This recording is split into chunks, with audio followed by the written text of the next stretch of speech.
Assalamualaikum warahmatullahi wabarakatuh. Alhamdulillah. Wassalatu wassalamu ala Rasulillah Muhammad ibn Abdillah wa ala alihi wa sahbihi wa man walah. Subhanaka la ilma lana illa ma 'allamtana innaka antal alimul hakim. Rabbi shrah li sadri wa yassir li amri wahlul 'uqdatan min lisani yafqahu qawli. Amma ba'du. Alhamdulillah, ibu-ibu sekalian saya muliakan, hadiah indah di mana Allah mengizinkan kepada kita untuk menghadapnya. Bukan main. Siapa kita ini sampai diizinkan Allah untuk bolak-balik menghadap kepada Allah Subhanahu wa taala dalam salat-salat kita? Saya pernah dengar dari para guru-guru kami, guru-guru saya. Mereka mengatakan di saat orang salat, di saat kamu salat, di saat saya salat, bukan hanya karena saya mau sholat, kamu mau sholat, akan tetapi karena kamu dianggap mulia di mata Allah, sehingga Allah izinkan dirimu untuk menghadap padanya. Ketika saya sholat, bukan hanya karena saya mau sholat, akan tetapi karena saya punya nilai di mata Allah, sehingga Allah izinkan kepada saya untuk menghadap padanya.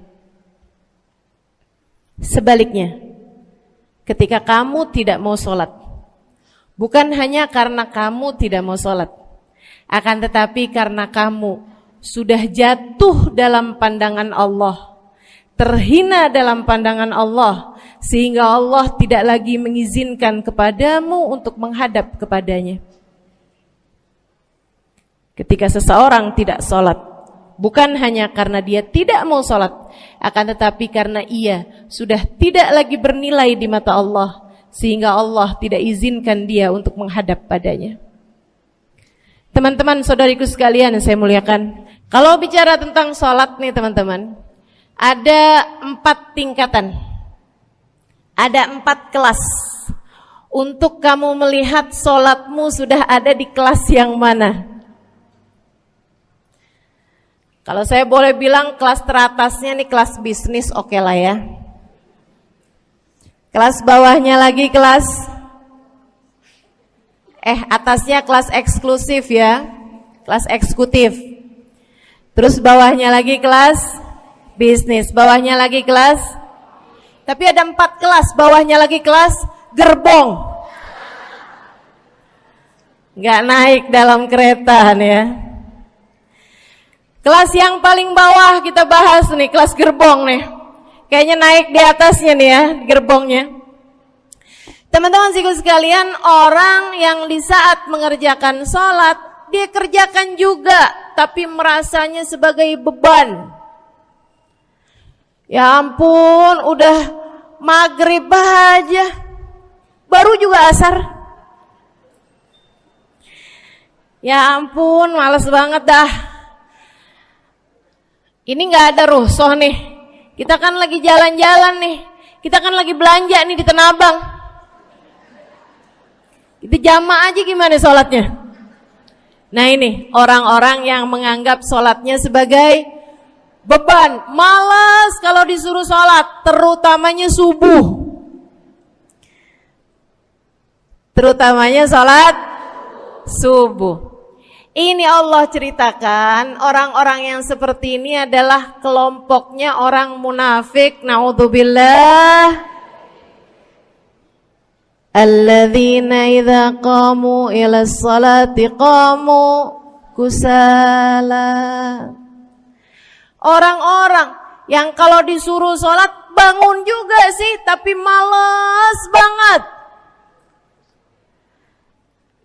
Setan nih nemenin dia, kayak naroin batu di atas kepalanya, bikin dia berat mau ngerjain sholat. Kalau lagi tidur, ngipas-ngipasin matanya, bobo aja lagi. 5 menit lagi, 5 menit lagi. Bangun-bangun udah siang. Pernah terjadi padamu?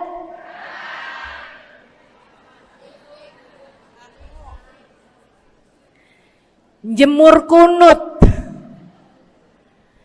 Bu, yang dijemur tuh jemuran aja, cucian aja. Jangan sampai jemur kunut. Kunutnya dijemur ya. Ketika ada seseorang yang disampaikan kepada Nabi Muhammad bahwasanya orang itu tidak bangun kecuali sesudah azan subuh, artinya enggak tahajud, artinya enggak bangun di sepertiga malam terakhir, bangunnya sesudah azan subuh. Nabi mengatakan padanya tentang orang itu, Nabi bilang pada para sahabatnya, inna syaitan bala fi udhunih. Itu adalah orang yang telinganya dikencingin sama setan. Pada pernah dikencingin setan? Kalau bangunnya habis azan tuh dikencingin setan. Kalau bangunnya udah terbit matahari dikencingin siapa kira-kira? Insyaallah. Teman-teman saudariku sekalian yang saya muliakan, alladzina idza qamu ila salati qamu kusala, malas bener kalau diajakin salat, sampai sebagian salatnya dikerjakan keluar dari waktunya. Yang seperti ini masuk dalam firman Allah Subhanahu wa taala, a'udzubillahi minasyaitonir rajim, fawailul lil musallin alladzina an salatihim sahun. Fawailul lil musallin alladzina hum an salatihim sahun. Celaka orang-orang yang salat. Kenapa kok orang salat celaka ya Allah? Sebab mereka an salatihim sahun, melalaikan salat mereka.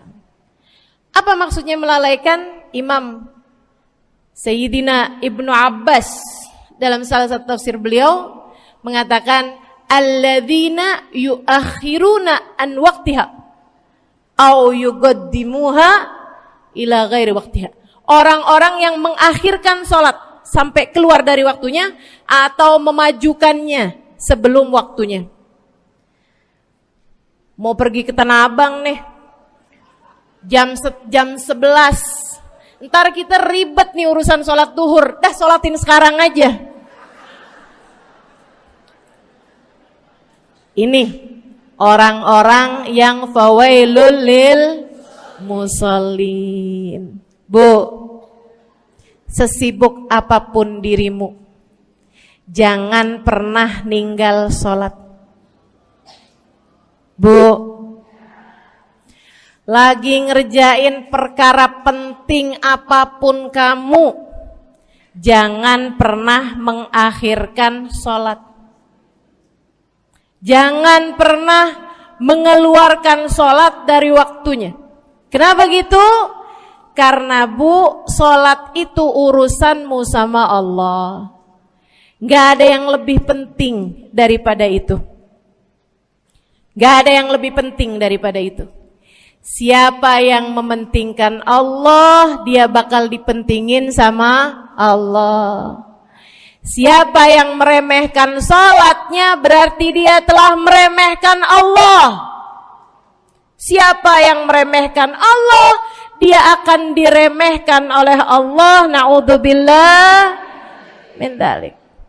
Buat adik-adik jomblo, jangan pernah mau kawin sama orang yang gak sholat. Biarpun kamu udah nunggu cukup lama, kalau ada yang lamar kamu dan dia gak sholat, jangan mau bu. Dek, ibu-ibu juga, kalau ada yang janda di sini,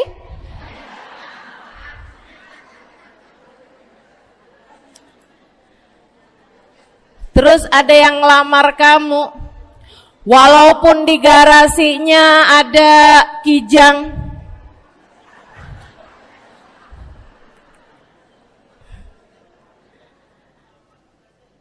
ada bebek, motor maksudnya ya, datang melamar kamu, jangan terima. Orang yang gak sholat, kamu jangan mau jadi istrinya. Kenapa? Saya kasih tahu ya, Allah aja dia tinggalin, apalagi kamu.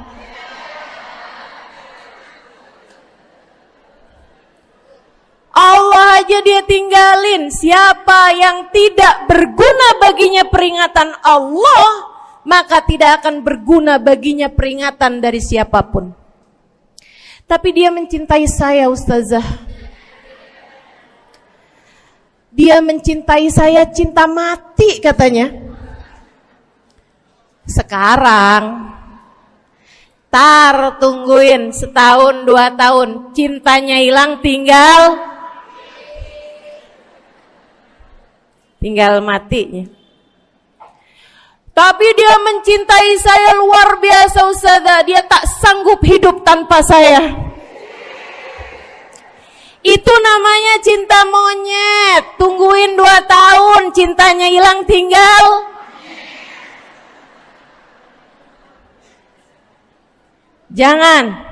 Jangan temenan sama orang gak sholat. Dia telah jatuh di mata Allah. Maka kita pun belajar buat jadi orang-orang yang terus mendaki, terus meraih rahmatnya Allah, terus belajar buat jadi salah satu orang yang dipandang dengan rahmat oleh Allah Subhanahu wa taala. Salah satunya dengan cara kita memuliakan sholat, kita menjaga sholat.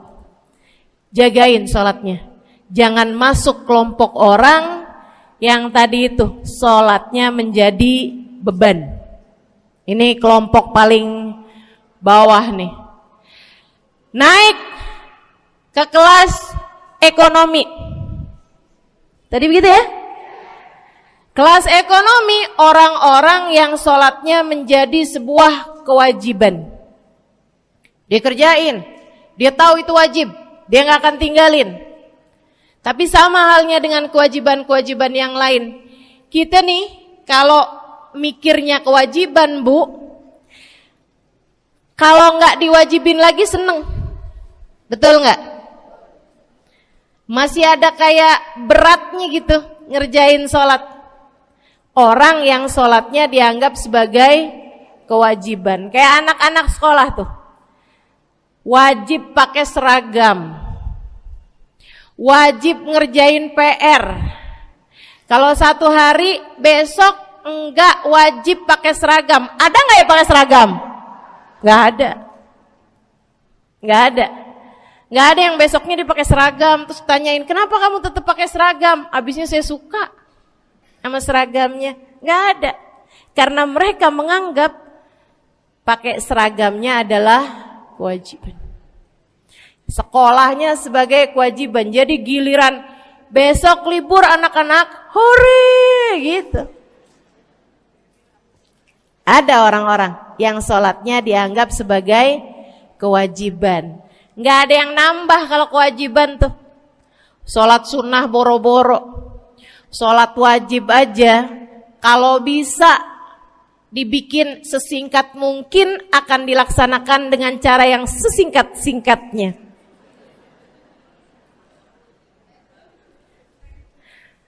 Habis ruku i'tidal sujud cepet bener ya. Malaikat raqib sama malaikat atid nih udah tahu aja kalau dia sholat. Habis ghairil maghdubi alaihim waladdallin. Malaikat atid bilang sama malaikat raqib, kulhu, catat kulhu udah pasti.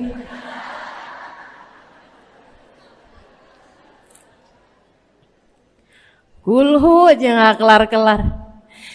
Teman-teman saudariku sekalian yang saya muliakan, sholatnya dianggap sebagai sebuah kewajiban. Nggak nambah dengan sunnah, namanya wajib. Kita naik lagi insya Allah. Sholatnya kita naikkan dari yang kewajiban kita naik menjadi kelas bisnis, sholatnya sebagai sebuah kebutuhan. Bu, mudah-mudahan nih ibu-ibu, teman-teman semuanya yang sedang menyimak kajian pada hari ini, saya doakan, karena saya berharap saya pun juga didoakan, agar menjadi salah satu orang yang sudah berada dalam tingkatan ini. Sholat kita tahu adalah kebutuhan kita. Sama kayak kebutuhan makan, Bu. Ibu kenyang nggak kalau makan nasi doang 2 piring? Kenyang. Siapa yang bilang nggak kenyang? Kalau kamu makan nasi doang sepiring, kenyang apa nggak kenyang? Kenyang. Akan tetapi pasti ibu-ibu mau nambah dah. Nambah apaan? Lauk. Nambah lauknya. Ada ikan asin, ada sayur asem. Langsung pada lapar nih. Ada sambal. Masya Allah, ada tempe goreng. Udah ibu ya, tetangga lewat kagak nyadar. Masya Allah. Teman-teman sekalian sekalian, kita nambah, bahkan udah kenyang pun kita masih cari lagi tambahan. Makanan apa nih yang bisa kita makan? Karena kita tahu makan adalah sebuah kebutuhan kita. Kita perlu sama makan. Kita butuh sama makan. Maka demikian pula dengan orang-orang yang sholatnya sudah dia tahu adalah sebagai sebuah kebutuhan. Cukup sih duhur 4 rakaat, dia nambah. Ada qobliyahnya, ada ba'diyahnya. Jam-jam 9 pagi nggak ada sholat wajib sih, tapi pengen ngemil, ya Bu ya, dengan cara kerjain sholat duha. Malam-malam abisnya isya, ampun mau tidur, ingat katanya Nabi, pesannya kepada Sayyidina Abu Hurairah, wasani habibi, kata Abu Hurairah, an utir qabla an anam. Kekasih saya Nabi besar Muhammad, kata Abu Hurairah, kasih pesan pada saya untuk jangan tidur sebelum sholat witir. Jadi habis kelar sholat isya langsung sambung sama witirnya. Dia tahu sholatnya adalah sebagai sebuah kebutuhan. Kebutuhan. Saya butuh untuk sholat karena saya butuh kepada Allah. Saya perlu sholat karena saya perlu kepada Allah. Saya perlu sholat karena saya tahu urusan saya sebesar apapun saya rasakan adalah kecil dalam pandangan Allah. Saya perlu sholat karena permasalahan dalam hidup saya yang saya rasakan sebesar gunung di atas pundak saya, di atas punggung saya, di hadapan Allah tak sampai seperti setitik debu yang mudah saja untuk dia angkatkan dari kehidupan saya. Maka kita pun menjadikan sholat sebagai sebuah kebutuhan. Lagi sakit, jangan ninggal sholat. Kenapa? Kamu menghadap kepada yang punya kesehatan. Lagi banyak utang, jangan ninggal sholat. Sama, jangan utang lagi. Karena kamu menghadap kepada pemilik segala kekuasaan, pemilik dunia dan akhirat, pemilik semua uang di atas muka bumi ini adalah Allah. Makanya Habib Ali Habsyi, penulis kitab Maulid Simtud Durar, yang tadi ibu-ibu baca maulidnya, beliau pernah bilang, Ada dalam salah satu diwan beliau. Diwan tuh syair-syair beliau itu ya. Ali idza qad marid syafahu fi'lus shalah la'alla syirrus sifa fi wad'i tilkal jibah. Kata beliau, Ali nih kalau lagi sakit, nih Habib Ali ya, beliau tuh padahal punya amal ibadah sangat banyak. Tapi Habib Ali bilang, Ali idza qad marid syafahu fi'lus shalah. Ali nih kalau lagi sakit, sembuhnya sama sholat. Sembuhnya sama sholat. La'alla sirrus sifa. Rasa-rasanya memang Allah letakkan rahasia kesembuhan ada pada fi wad'i tilkal jibah, terletakkannya jabhah kita, dahi kita di tempat sujud. Di sana semua permasalahan-permasalahan dalam hidupmu menjadi ringan. Saat kamu meletakkan dahimu di tempat sujud, kamu berbisik lirih kepada Allah, akan tetapi suaramu didengar sama yang punya arsy. Akan tetapi suara bisikanmu didengar segenap malaikat-malaikat yang ada di atas langit. Kemudian mereka mendoakanmu sehingga Allah mengatakan wasjud waqtarib, sujudlah kamu. Posisi sujudmu itu waqtarib akan membuatmu menjadi dekat dengan Allah Subhanahu wa taala. Sujudlah dan mendekatlah kepadaku, kata Allah. Agrab ma yakunul 'abd min rabbih fa huwa sajid, kata Nabi Muhammad. Fa aktsiru fihi du'a faqamin an yustajabulah. Tempat terdekat seorang hamba dengan Tuhannya adalah saat dia sedang sujud. Maka perbanyaklah doa dalam sujudmu, kata Nabi Muhammad. Doamu sangat mungkin diijabah oleh Allah. Apalagi kalau doanya kamu haturkan di sepertiga malam yang terakhir. Saat-saat di mana kebanyakan manusia di sekelilingmu yang lalai berada dalam tidurnya, berada dalam alam mimpinya. Para ulama tuh sampai bilang, Bu, dari kehususannya sepertiga malam yang terakhir, orang yang ngerjain maksiat aja sepertiga malam yang terakhir tuh tidur. Ibu gak pernah tahu orang-orang pulang diskotik jam berapa? Gak tahu ya, sama. Tapi Bu, yang pasti mereka tuh sepertiga malam yang terakhir malah pada pulang, malah pada tidur gitu. Orang maksiat aja itu sama Allah dibuat tidur tuh di jam-jam yang biasanya turun rahmatnya Allah. Allah mau milih nih mana nih hamba-hambaku, pilihan-pilihanku akan aku bangunkan untuk menghadapku. Kemudian Allah Subhanahu wa taala bertanya, hal min mustaghfirin, hal min taib, hal min talibi hajatin faunilahul matalib. Siapa nih di antara kalian yang lagi mohon doa, minta pertolongan, mohon ampunan, akan aku beri, kata Allah Subhanahu wa taala, sebab kalian meminta pada waktu yang paling aku suka.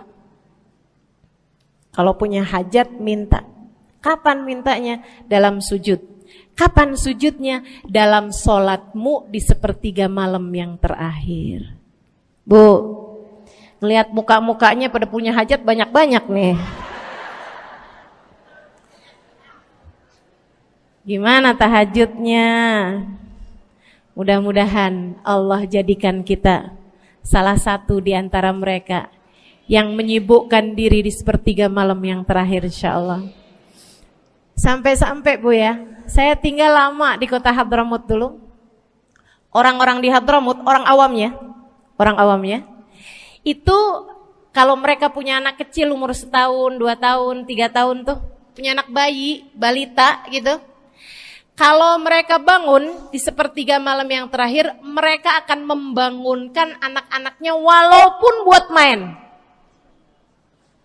Alasannya 2. Yang pertama, agar mereka terbiasa bangun di jam-jam segitu. Nantinya kalau besarnya mereka jadi udah kebiasaan bangun di jam segitu, gampang ngerjain tahajud. Alasan yang kedua, ibu-ibu sekalian, agar anugerah, karunia, rahmat, pemberian Allah yang Allah turunkan di sepertiga malam yang terakhir, anak-anak mereka pun berhak untuk mendapatkannya karena mereka tidak sedang dalam keadaan tidur dan dalam keadaan berjaga.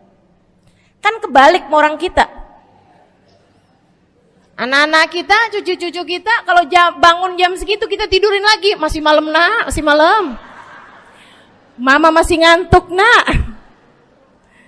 Masya Allah. Ibu, saya punya ibunya guru saya. Saya punya guru salah satunya dan yang tercinta di hati saya, Sayyidil Habib Umar bin Hafid. Guru saya. Beliau punya ibu namanya Hubabah Zahra. Almarhumah, baru meninggal masa-masa deket pandemi. Ya Bu ya, baru aja beberapa tahun silam meninggalnya. Itu ibu-ibu sekalian punya anak kalau nggak salah 12. Kalau nggak salah 12 anak beliau. Laki-laki 5. Kalau saya nggak salah ya, mohon maaf kalau saya salah. Kemudian yang perempuan 7. Semuanya soleh-solehah. Semuanya Bu, jadi orang-orang yang luar biasa, yang terutamanya anak yang pertama yaitu Habib Ali Masyhur jadi mufti pada zamannya di Kota Tarim. Sampai wafatnya beliau masih sebagai mufti. Mufti itu Bu, permasalahannya umat semuanya ada di meja beliau untuk beliau selesaikan. Anak yang laki-laki yang paling kecil, Habib Umar bin Hafid, menjadi kita tahu semuanya ya, orang soleh, ulama, waliullah. Ibu-ibu sekalian, kita mau tahu nih, anak-anak soleh-solehah semacam itu ibunya kayak gimana gitu. Karena Bu, mohon maaf. Walaupun memang Nabi Nuh, nabinya udah soleh, anaknya gak soleh. Kan begitu ya? Ada juga sih, tapi secara mayoritasnya Bu, buah jatuhnya tak jauh dari emaknya begitu, anaknya kurang lebih begitu. Anaknya begitu, emaknya biar kita nggak lihat, kita udah bisa ngebayangin kayak apa orangnya. Ibu-ibu sekalian, nih anak-anaknya Hubabah Zahra, Masya Allah semuanya. Kita mau tahu ibunya kayak gimana. Satu cerita aja tentang Hubabah Zahra. Ibu-ibu sekalian, anaknya cerita, Hubabah Zahra, Umi, anak perempuannya, dia bilang seumur hidupnya nggak pernah ninggal tahajud. Bu, dari awal balik sampai meninggal, tidak pernah meninggalkan tahajud. Jauh banget ya? Sama siapa? Tahajud semalam, seminggu libur. Kelakuan siapa tuh? Hubabah Zahra gak pernah ninggal tahajud kecuali satu malam. Satu malam itu beliau tuh lagi ada hajat besar, maksudnya lagi kayak ada acara pernikahan, kemudian beliau juga kelelahan, kecapean, baru tidurnya juga jam-jam 2, jam-jam mau jelang pagi Bu ya. Kelewatan tahajud. Bangun pas azan subuh. Ibu, beliau bangun dengan gemeteran. Beliau bangun dengan menggigil padahal enggak musim dingin. Beliau bangun, azan, innalillahi wa inna ilaihi rajiun. Azan,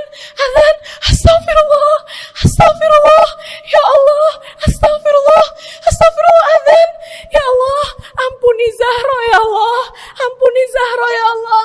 Anaknya cerita, hari itu aku tidak pernah melihat ibuku berlelehan air mata sepanjang hari lebih daripada hari tersebut. Hari itu kami melihat ada seorang perempuan berlelehan air mata beristighfar memohon ampun kepada Allah karena satu malam dalam hidupnya beliau meninggalkan tahajudnya, teman-teman. Masya Allah, Masya Allah. Tiap kali makan ingat gitu, ya ampun tadi malam gak tahajud, samihni ya Rab, samihni ya Rab, sampai gak enak makan. Insya Allah, insya Allah. Mudah-mudahan Allah jadikan keagungan sholat ada dalam hati kita. Sholat kita jadi kebutuhan. Insya naik tingkat eksekutif, teman-teman. Tadi saya ulangin lagi dah, karena ibu-ibu kan suka rada lupaan. Kelas yang paling bawah, kelas apa tadi? Gerbong. Menjadikan sholatnya sebagai beban. Kelas berikutnya menjadikan sholat sebagai kewajiban. Naik lagi menjadikan sholat sebagai kebutuhan. Tingkat terakhirnya ada hamba-hamba tercinta di sisi Allah yang menjadikan sholat mereka sebagai sebuah hiburan dalam hidupnya, hobi dalam hidupnya. Diawali, dicontohkan oleh baginda kita Nabi besar Muhammad yang mengatakan dalam hadis sahihnya, wa ju'ilat qurratu aini fis shalah, wa ju'ilat qurratu aini fis shalah. Dijadikan, kata Nabi Muhammad, Allah telah dijadikan li untukku qurrat aini, kesenanganku dalam kehidupan, kebahagiaanku ada pada, hobiku ada pada as-shalah, salat. Nabi itu orang yang kesenangan beliau, hobi beliau adalah salat. Kana idza faza'ahu amrun aladha ila shalah. Kata para sahabat meriwayatkan, Nabi kalau lagi dengar kabar-kabar yang gak enak, segera menuju kepada sholat. Nabi kalau udah ada kabar-kabar Rasul pasukan kita terkalahkan di medan peperangan, Nabi ngelihat Bilal. Kemudian Nabi Muhammad nanya, udah dekat waktu sholat Bilal?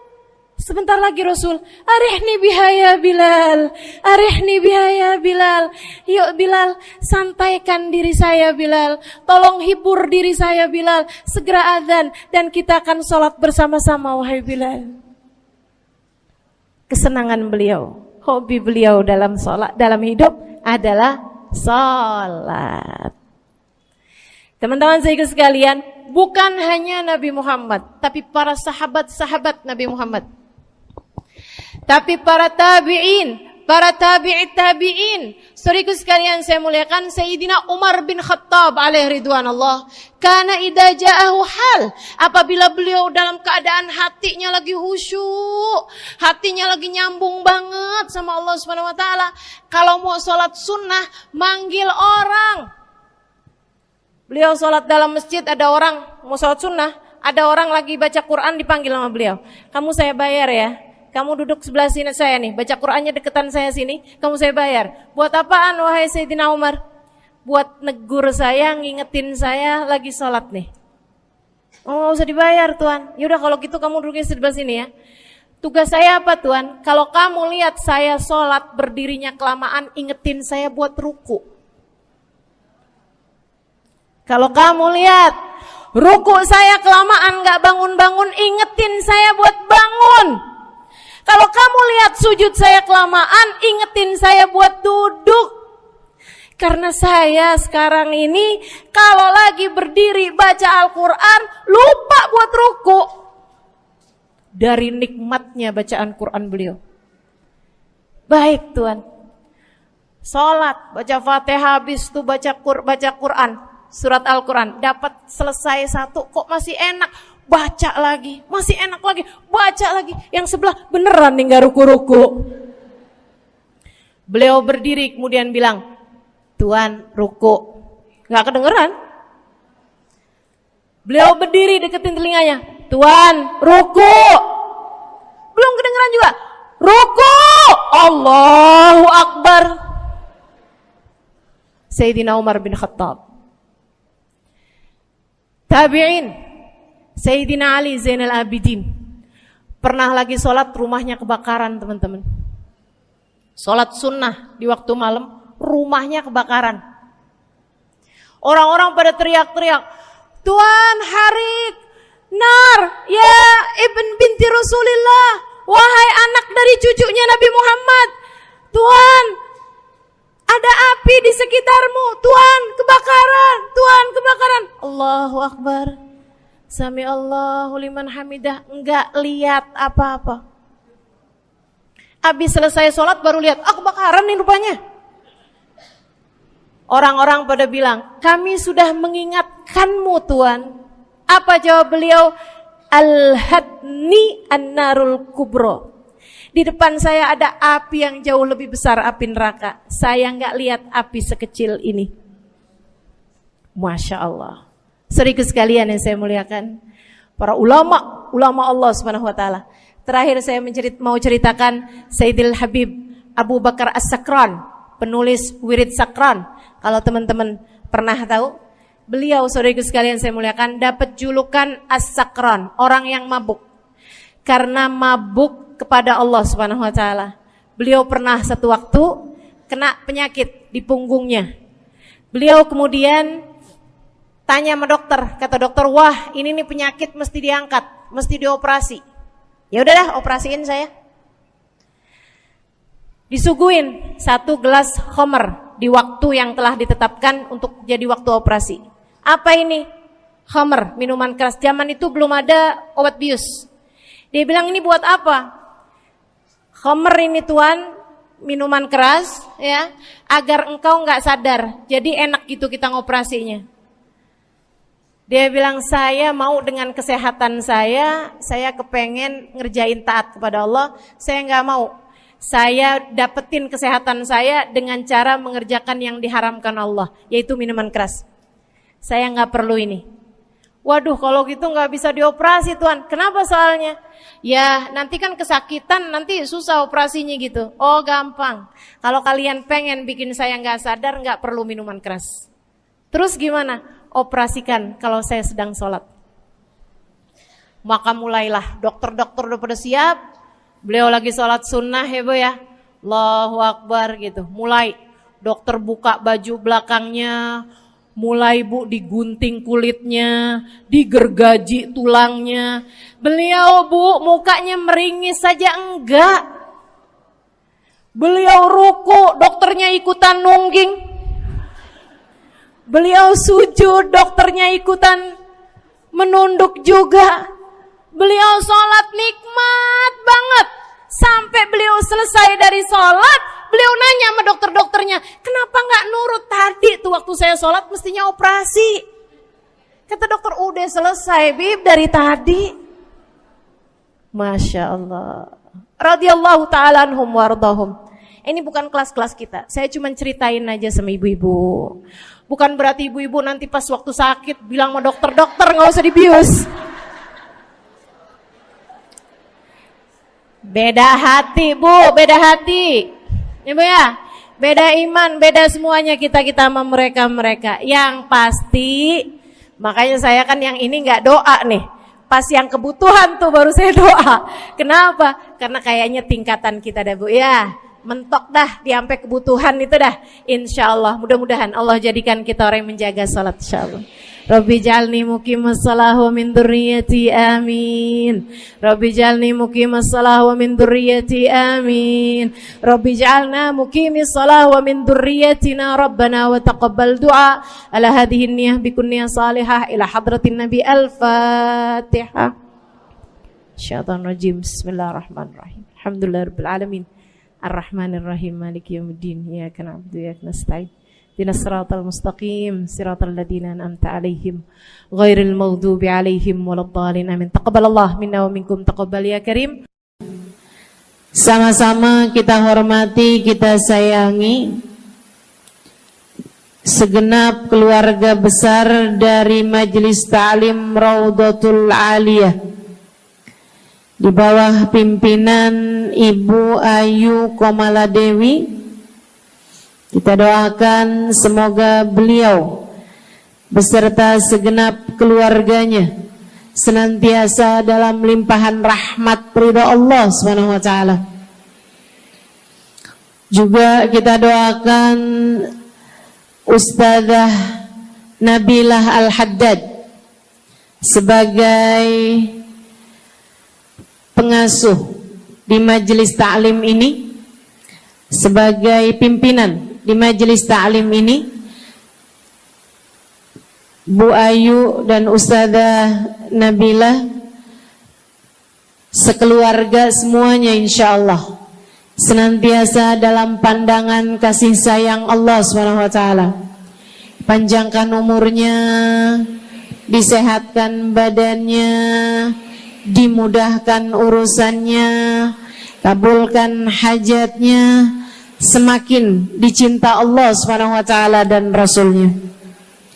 Para ustadzah, para hubabah, para syarifah, para pimpinan pondok pesantren, para pimpinan majelis ta'lim, yang mudah-mudahan semuanya dalam limpahan rahmat ridha Allah SWT, serta tentu saja semua yang hadir di majelis ini, baik ibu-ibu, kakak-kakak, adik-adik, anak-anak, yang mudah-mudahan semuanya dirahmati Allah, disayang Allah, dibahagiakan Allah, diistiqomahkan jalannya menuju ridha Allah Subhanahu wa taala, insyaallah diistiqomahkan jalannya menuju surga Allah Subhanahu wa taala. Amin ya rabbal alamin. Qul amantu billah thumma istaqim, kata Nabi Muhammad sallallahu alaihi wasallam kepada seorang pemuda yang meminta nasihat, ya Rasulullah ausini, wahai Rasul tolong nasihati aku. Kita kalau ketemu orang mulia jangan minta duit, Bu.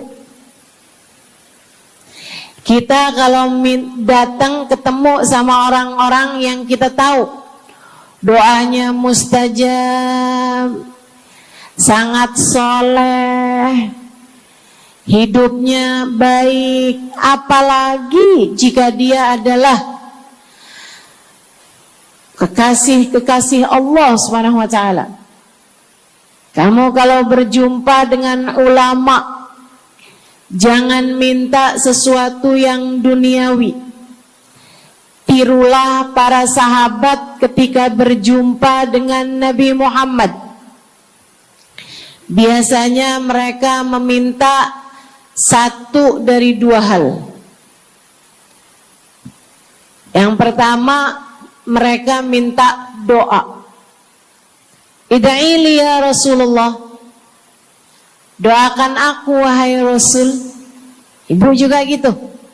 Kalau ketemu sama ulama, ketemu orang soleh, ketemu kiai, ketemu habib yang kita tahu doanya mustajab, bertemu hubabah, mintalah doa. Tapi jangan hanya sekedar urusan doa duniawi, Bu. Doa duniawi itu yang gimana, Ustazah? Doa yang kalau diijabah nggak akan manfaat begitu kamu masuk dalam alam kubur. Itu namanya doa duniawi. Ustazah, doakan saya biar saya cepat kebeli rumah. Bu, kalau mati rumahnya dibawa gak? Ustazah, doakan saya kepengen beli HP baru. Dibawa gak HP-nya? Enggak. Itu namanya doa duniawi. Ustazah, doakan biar suami saya tambah cinta.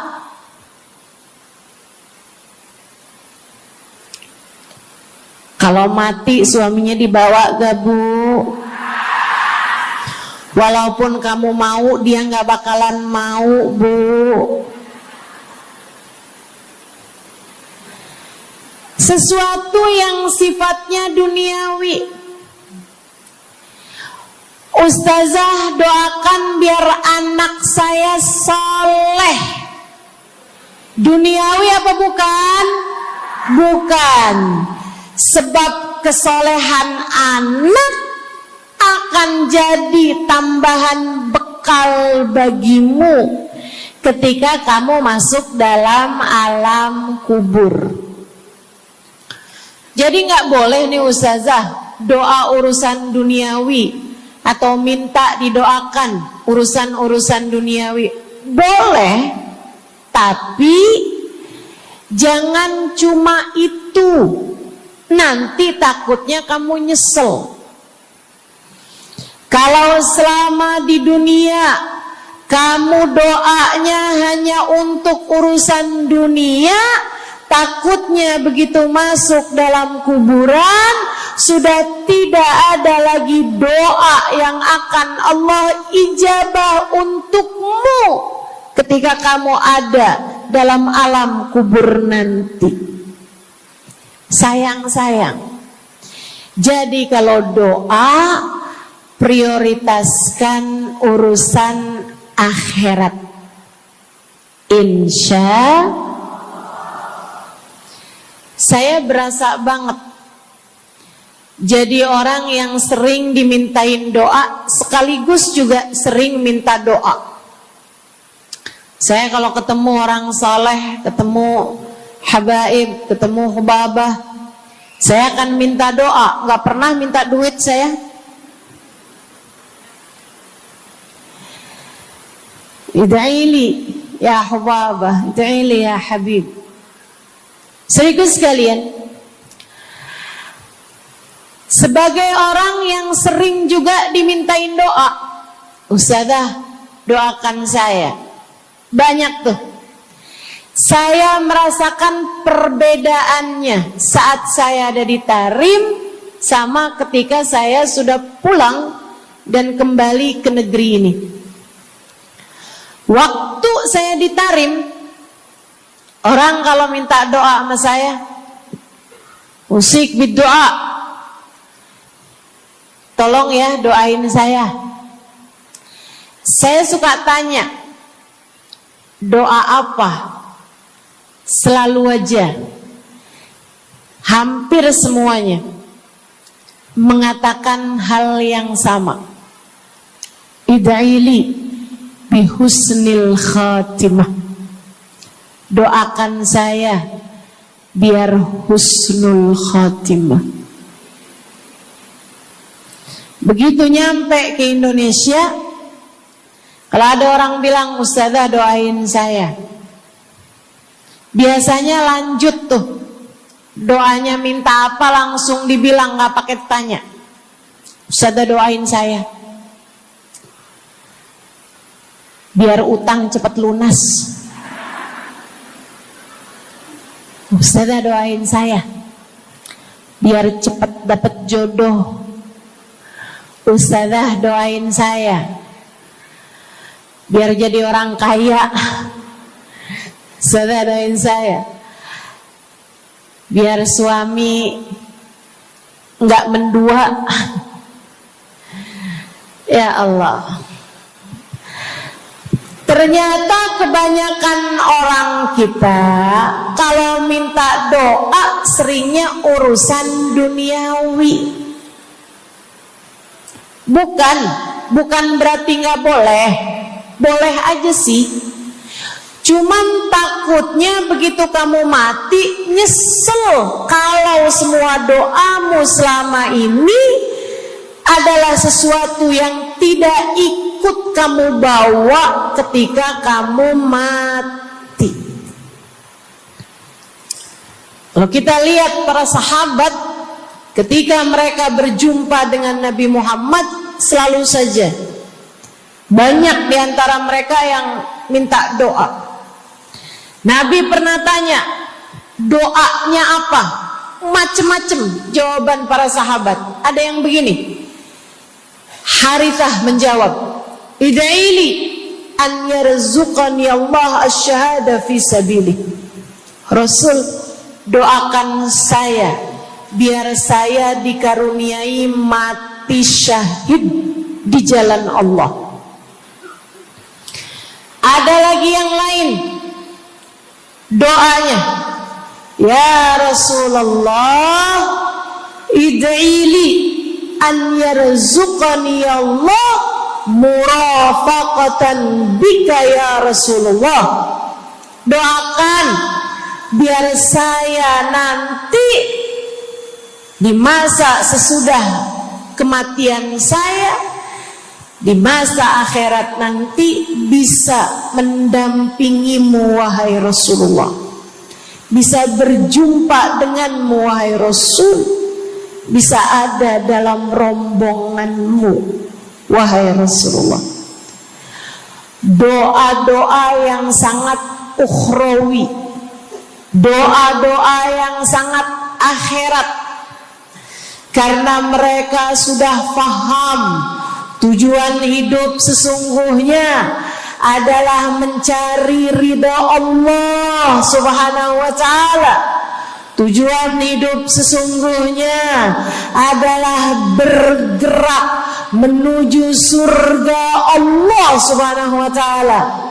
Tujuan hidup sesungguhnya adalah berpulang kepada Allah dalam keadaan Allah ridha kepada kita. Sahabat tuh minta didoakan, sama yang kedua minta nasihat. Kita juga nyontoh, kalau ketemu orang soleh, kalau ketemu ulama, kalau ketemu habaib, ketemu kiai, ketemu bunyai, ketemu hubabah, ketemu ustadzah, ketemu ustadz, minta nasihat. Selain daripada minta doa, mintalah nasihat. Hal ini dicontohkan oleh para sahabat kepada Nabi Muhammad. Datang seorang pemuda berjumpa Nabi Muhammad sallallahu alaihi wasallam. Kemudian bertanya, ya Rasulullah, ausini, wahai Rasulullah, berikanlah nasihat kepadaku ini. Nabi Muhammad tersenyum, senang, bangga, karena mengerti bahwa umatnya faham apa yang harus diminta dari nabinya. Nabi berkata kepadanya, "Qul amantu billah tsumma istaqim." Kata Nabi Muhammad, ucapkanlah, aku beriman kepada Allah, kemudian istiqomahlah kamu di jalan Allah. Nasihat Nabi Muhammad buat pemuda tersebut, nasihat Nabi Muhammad buat pemuda-pemuda umatnya sepanjang zaman. Nasihat Nabi Muhammad buat umatnya, baik yang muda maupun yang tua, baik laki-laki maupun perempuan, baik yang pintar maupun yang kurang pintar. Semua umatnya dinasehati sama Nabi Muhammad. Karenanya akan saya sampaikan hal ini kepadamu hari ini. Quli, ucapkanlah, amantu billah, aku beriman kepada Allah. Tsumastaqimi, kemudian istiqomahlah kamu, wahai saudariku, di jalan Allah. Katakanlah, aku beriman kepada Allah. Kemudian istiqomahlah. Istiqomahlah. Nasihat yang sangat indah dari baginda kita Nabi besar Muhammad, yang Allah karuniakan kepadanya jawami'al kalim, dapat selalu berbicara dengan kata-kata yang ringkas tapi padat. Nabi itu ucapannya ringkas tapi padat. Nggak kayak saya, Bu, udahlah panjang dan ya, mudah-mudahan Allah jadikan ucapan-ucapan kita jadi kalimat-kalimat yang akan membawa kita menuju surga. Jadi ucapan-ucapan yang akan bawa kita menuju ridha Allah SWT. Ibu-ibu, kita sama-sama belajar, biar kalau ngomong itu enggak panjang-panjang, akan tetapi bermutu, berkualitas. Terutama Bu, ibu kalau ngomong sama anak-anak ibu, kadang-kadang panjang bener. Padahal itu aja, anak sampai hafal. Iya mah, katanya gitu. Betul gitu? Nabi kalau ngomong pendek aja tapi penuh makna. Nabi kalau bicara seringkali nggak panjang-panjang tapi sangat berarti. Satu hadis beliau saja bisa disyarahkan, diberi keterangan, hingga bahkan berkitab-kitab banyaknya. Ibu-ibu sekalian, salah satu dari ucapan ringkasnya Nabi Muhammad, amantu billah, kata Nabi, qul amantu billah, tsumastaqim, ucapkanlah, aku beriman kepada Allah, kemudian istiqomahlah di jalan Allah. Apa itu istiqomah? Lurus, jangan belok-belok. Lurus, jalan terus. Jalannya adalah jalan yang lurus. Itu yang selalu kita minta dalam tiap rakaat sholat kita. Kita berdoa kepada Allah, ihdinas siratal, ya Allah, tempuhkanlah untuk hidup kami ini jalanmu yang lurus. Sama kayak kamu lagi bilang, ya Allah, karuniakanlah dalam kehidupan kami keistiqomahan di jalanmu ya Allah. Kamu selalu minta istiqomah 17 kali sekurangnya tiap hari. Betapa sangat pentingnya istiqomah ini, saudaraku sekalian. berada dalam jalan yang lurus. Saya mau bahas jalan lurus yang dimaksud ini apa aja. 1, kamu harus lurus imannya. Amantu billah, aku beriman kepada Allah. Kata Nabi Muhammad sallallahu alaihi wasallam, "Qul amantu billah," ucapkanlah, aku beriman kepada Allah. Maka istiqomah tersebut yang nomor 1 adalah dalam urusan keimanan.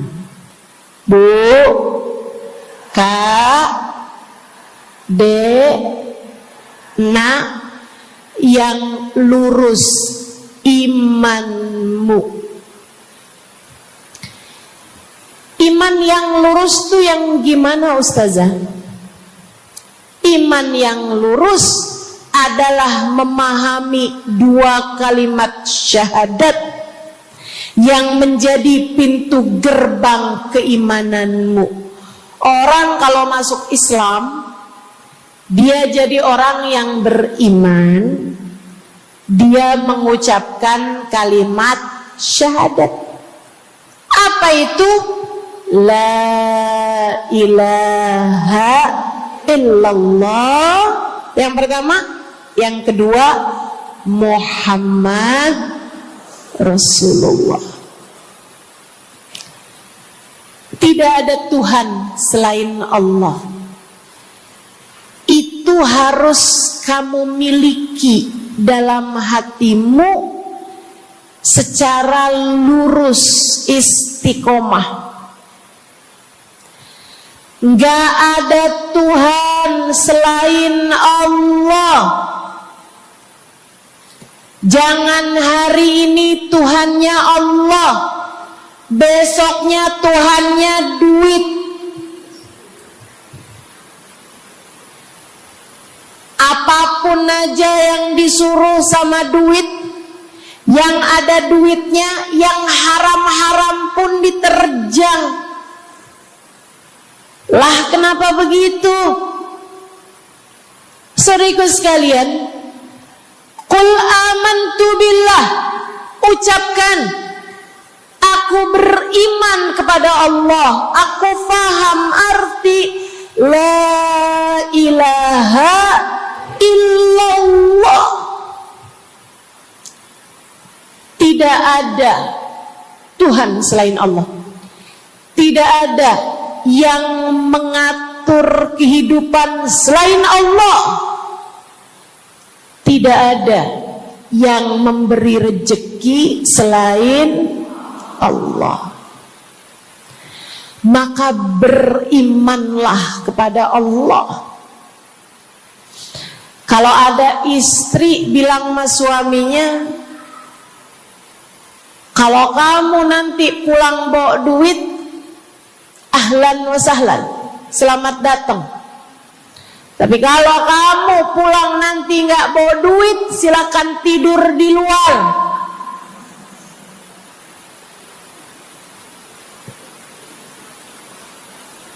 Kamu sepertinya kurang beriman. Kamu lupa bahwa pemberi rezeki bukan suamimu, melainkan yang ngasih rezeki itu cuma satu, Bu. Namanya bukan pekerjaan, bukan atasan, bukan pemerintah. Yang ngasih rezeki cuma Allah Subhanahu wa ta'ala. Maka berimanlah atas hal itu. Jangan nyalahin si ini, nyalahin si itu. Imanmu benerin. Imanmu benerin. Banyak orang saya liatin itu suka pada repot urusan rezeki. Banyak banget. Di dunia ini nih banyak yang suka repot urusan rezeki. ngejar dunia abis-abisan, ngejar duit segala macam cara, sampai omongannya nggak jadi omongan orang beriman. Waktu dibilangin jangan nyari rejeki yang haram, cari rejeki yang halal. Jangan berani ngambil yang bukan hakmu. Dia bilang begini nih, ya ustazah nggak tahu zaman sekarang, jangankan nyari yang halal, nyari yang haram juga susah saja.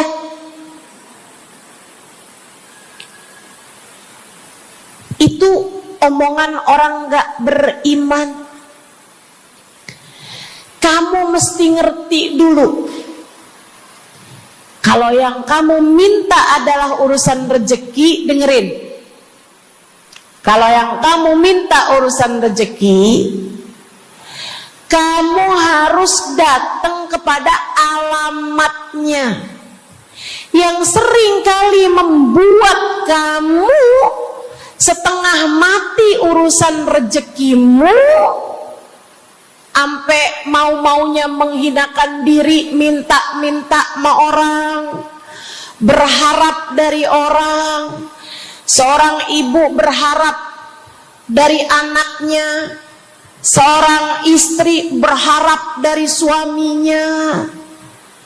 Saudariku sekalian, yang sering kali membuat kamu tersiksa urusan rezeki adalah karena kamu salah alamat. Kamu salah alamat. Kamu sedang tersesat jalan. Kamu sedang salah arah. Makanya jadinya kemana-mana kamu nggak nemu. Orang alamatnya aja salah. Ini kalau kamu mau ke Kubah Mas, tapi kamu perginya ke Taman Mini, nyampe apa nggak nyampe? Dapat apa nggak majelisnya? Nggak dapat. Kenapa? Salah alamat. Yang dicari Kubah Mas, kamu perginya ke Keong Mas. Nggak nyampe, nggak dapat. Saya kasih tahu padamu, alamat rezekimu ada pada Allah. Alamat rezekimu ada pada Allah. Alamat rezekimu ada pada Allah. Maka berimanlah kepadanya, fahamilah arti la ilaha illallah. Tidak ada Tuhan kecuali Allah. Gak ada yang ngasih rezeki selain kamu. Lagi sakit, kamu mau nyari obat, saya kasih tahu alamat obatmu. Alamat yang bisa menyembuhkanmu hanya satu, namanya urusan rezeki. Allah sudah bilang, huwar razzaq dzul quwwatil matin. Allah lah satu sang pemberi rezeki. Allah lah satu sang pemilik kekuatan sejati. Jadi kamu kalau mau nyari rezeki, datanglah ke alamatnya, datanglah kepada Allah. Kamu lagi mau nyari kesehatan, jangan salah alamat. Datanglah kepada sang pemilik kesehatan. Alamatnya yaitu Allah yang telah mengatakan, fa idza maridtu fahuwa yashfin.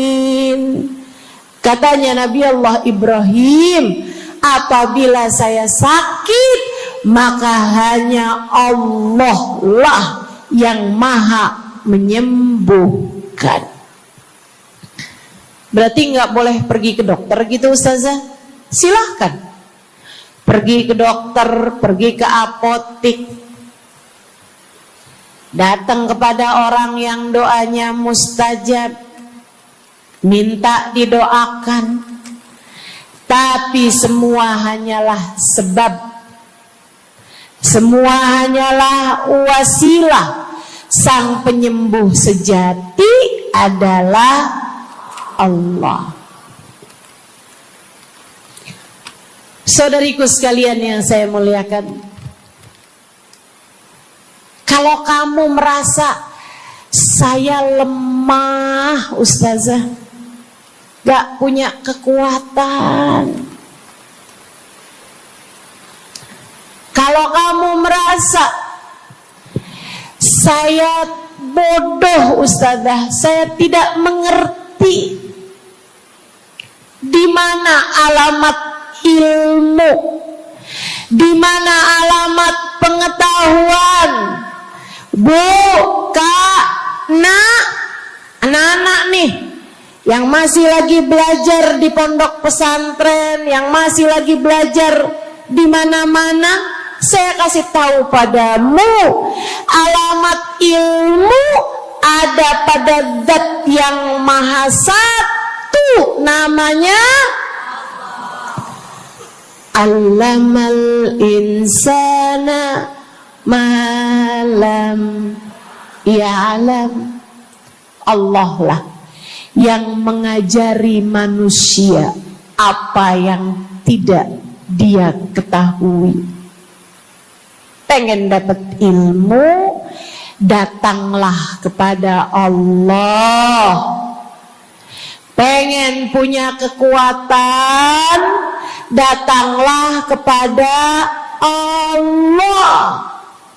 Saya udah tua Ustazah, saya janda pula Ustazah, saya nggak punya kekuatan ya Ustazah. Kekuatanmu hanya ada pada Zat yang Maha Satu, Allah Subhanahu wa Ta'ala. Datanglah selalu padanya. Imanmu jangan biarkan ia naik turun. Imanmu biarkan ia kokoh di dalam hatimu. Jangan percaya kalau ada yang bilang kekuatan ada pada uang. Jangan percaya. Percaya hanya satu aja, kekuatan ada pada Allah.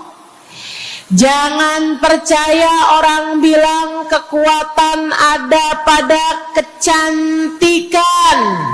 Kalau kamu cantik, kamu kuat, suamimu gak akan kemana-mana. Jangan percaya, Bu. Percaya hanya satu aja, kekuatan ada pada Allah Subhanahu wa Ta'ala. Kamu takut terjadi hal-hal yang buruk bagimu, bagi anak-anakmu.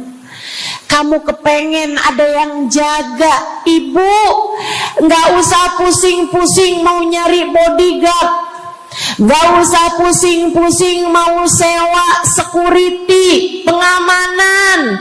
Sebab sang pemberi keamanan hanya satu, namanya Wallahu ya'simuka minan nas. Hanya Allah satu yang dapat menjagamu dari kejahatan manusia. Qul a'udzu birabbin nas. Katakanlah, aku berlindung kepada sang penjaga manusia, sang pemelihara manusia, sang pengasuh manusia. Allah Subhanahu wa ta'ala. Berimanlah padanya, istiqomahlah. Bu, gak ada yang bisa bikin orang meninggal selain Allah. Gak ada. Tapi dia ditabrak orang, Ustazah. Kalau gak ditabrak dia gak bakalan mati. Kamu kebalik. Justru karena dia harus mati, Allah jadikan dia ditabrak. Jelas? Ini imannya mesti yang benar nih. Jangan kamu kira ini ada dokter malpraktek sehingga dia kemudian meninggal dunia. Jangan kamu kira karena salah minum obat dia mati. Bukan, ibu-ibu sekalian, justru karena dia harus mati, karenanya kemudian ketemu sama dokter yang malpraktek lah, ketemu sama obat yang salah lah. Itu hanya sebab kematiannya itu sendiri. Allah udah bilang, idza jaa ajaluhum la yastakhiruna sa'atan wa la yastaqdimun. Apabila datang ajal seseorang, gak ada siapapun yang bisa memajukan barang semenit pun, gak ada yang bisa memundurkan meski sesaat sekalipun. Gak ada. Emang udah kepastiannya. Waktunya mati ya mati, Bu. Gak ada yang bisa menghidupkan, sekaligus tidak ada yang bisa mematikan selain Allah. Itu artinya istiqomah dalam iman. Tapi tunggu dulu, sebelum saya lanjutkan istiqomah yang lain. Selain beriman kepada Allah, kamu juga harus beriman kepada Nabi Muhammad. Kamu harus beriman kepada Nabi Muhammad. Beriman bahwa beliau adalah, a'udzubillahi minasyaitonirrajim, qul innama ana basyarum mithlukum yuha ilayya. Dua-duanya harus seimbang. Innama ana basyarum mithlukum, tapi juga yuha ilayya. Katakanlah wahai Nabi Muhammad, aku adalah seorang manusia seperti kalian. Saya punya badan, saya punya perasaan. Kalau enggak makan-makan saya lapar. Kalau habis makan enggak minum saya haus. Kalau beberapa hari saya enggak tidur, saya ngantuk. Qul innama ana basyarun. Sampaikan kepada manusia, aku adalah seorang manusia seperti kalian juga. Ama anak cinta, lama enggak ketemu sama istri, kangen. Katakan wahai Nabi Muhammad, ana basyarum mithlukum, saya manusia seperti kalian juga. Kalau ada yang disayang kemudian meninggal, sedih. Karena Nabi adalah seorang manusia. Tapi tunggu dulu, beliau tidak hanya sekedar manusia, Itu adalah satu sisi kehidupan Nabi Muhammad. Jangan lupa, innama ana basyarum mithlukum, tapi yuha ilayya, aku diberi wahyu, aku hamba wahyu, aku berbincang-bincang dengan Allah, kalian tidak. Aku berbicara langsung dengan Allah, kata Nabi Muhammad, kalian tidak. Aku dituruni malaikat Jibril, kalian tidak. Aku diberi wahyu Al-Quran 30 juz, kalian tidak barang seayat pun. Nih, kalau saya perhatikan, imannya umat manusia yang beriman kepada Allah sekalipun menjadi cacat ketika tidak beriman kepada Nabi Muhammad. Lihatin, mohon maaf, orang Yahudi beriman kepada Allah. Kamu kalau nanya sama orang Yahudi, Tuhanmu siapa? Allah.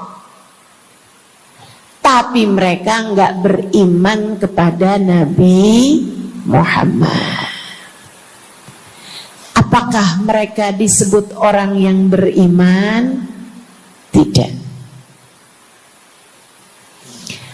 Orang Nasrani, apakah mereka beriman kepada Allah? Iya. Tapi apakah mereka beriman kepada Nabi Muhammad? Tidak. Apakah mereka beriman? Tidak. Bahkan umat Islam ada yang mempercayai sesudah Nabi Muhammad ada nabi yang lain, namanya Mirza Ghulam Ahmad, sehingga mereka menyebut agama mereka Islam, tapi agama Islamnya pakai ada kelanjutannya, Islam Ahmadiyah. Apakah mereka beriman? Tidak.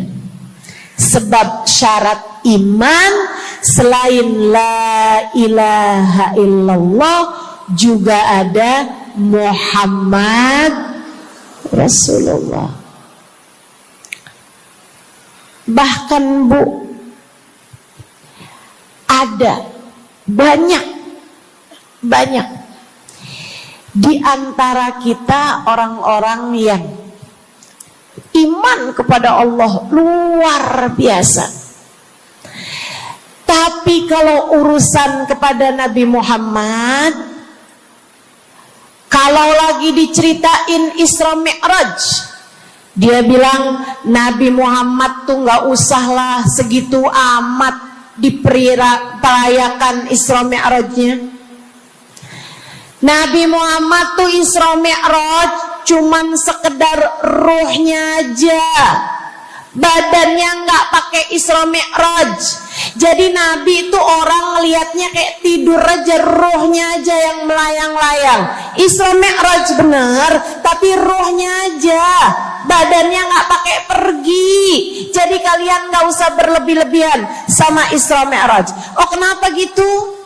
Kamu gak percaya sama Isra Mi'raj, sama badan-badannya Nabi sekalian, kamu gak percaya. Kenapa? Ya karena itu gak masuk akal. Manusia kan gak bisa kayak gitu. Nabi Muhammad kan manusia. Kamu lupa bahwa Nabi walaupun manusia, beliau adalah yuha ilayya.